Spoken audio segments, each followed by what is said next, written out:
नमस्कार, आपका हार्दिक स्वागत है हमारे चैनल डिजिटल टेक वर्ल्ड में। दोस्तों, आज हम आपको बताएंगे कि क्या होती है अकाल मृत्यु और अकाल मृत्यु के बाद जीवात्मा को मिलने वाली सजा के बारे में। गरुड़ पुराण हिंदू धर्म के 18 महापुराणों में एक धार्मिक ग्रंथ है।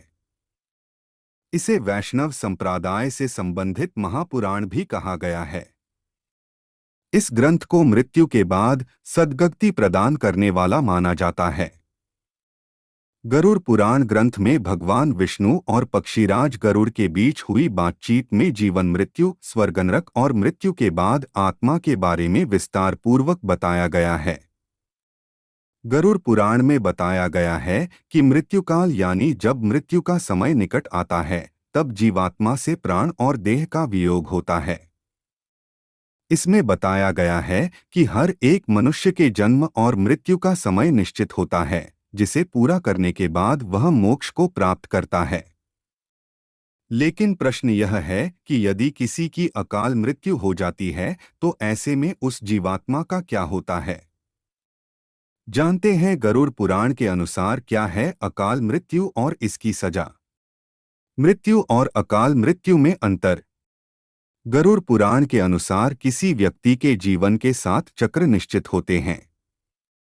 इस चक्र को पूरा कर जिस व्यक्ति की मृत्यु होती है वह मोक्ष को प्राप्त करता है, और जो इस चक्र को पूरा नहीं करता है वह अकाल मृत्यु को प्राप्त होता है।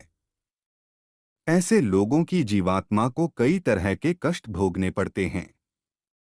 क्या होती है अकाल मृत्यु? अकाल मृत्यु से मिलने वाले दंड से पहले यह जानना जरूरी है कि गरुड़ पुराण में किस मृत्यु को अकाल मृत्यु की श्रेणी में रखा गया है। गरुड़ पुराण के सिंहावलोकन अध्याय में बताया गया है कि अगर किसी की मृत्यु भूख से पीड़ित होकर, हिंसक प्राणी द्वारा फांसी लगाकर, जहर पीकर, आग से जलने, जल में डूबने, सांप के काटने, किसी दुर्घटना के कारण या फिर आत्महत्या करने से होती है तो वह अकाल मृत्यु को प्राप्त हो जाता है। इन सभी मृत्यु में गरुड़ पुराण में आत्महत्या को सबसे घृणित और निंदनीय अकाल मृत्यु बताया गया है।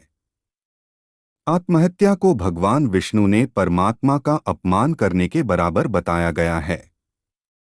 कैसे होती है अकाल मृत्यु? कुछ लोग स्वयं आत्महत्या कर अकाल मृत्यु को प्राप्त होते हैं, तो वहीं कुछ दुर्घटना आदि का शिकार हो जाते हैं। इसे लेकर प्राचीन वेद पुराणों में बताया गया है कि व्यक्ति 100 वर्ष तक जीवित रह सकता है। लेकिन जो लोग निंदित कर्म करते हैं वे शीघ्र ही विनष्ट हो जाते हैं।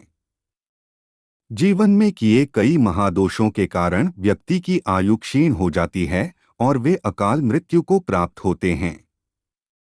ऐसे लोगों की जीवात्मा निश्चित समय से पहले यमलोक जाती है। गरुड़ पुराण में क्या है अकाल मृत्यु की सजा? ऐसे लोग जिनकी मृत्यु प्राकृतिक रूप से होती है, उनकी आत्मा 3, 10, 13 या 40 दिनों के भीतर दूसरा शरीर धारण कर लेती है। लेकिन आत्महत्या का अपराध करने वालों की आत्मा तब तक भटकती रहती है जब तक उसका समयकाल ईश्वर द्वारा निर्धारित नहीं किया जाता। ऐसी जीवात्मा को न ही स्वर्ग मिलता है और न ही नरक। उनकी आत्मा लोक परलोक के बीच भटकती रहती है।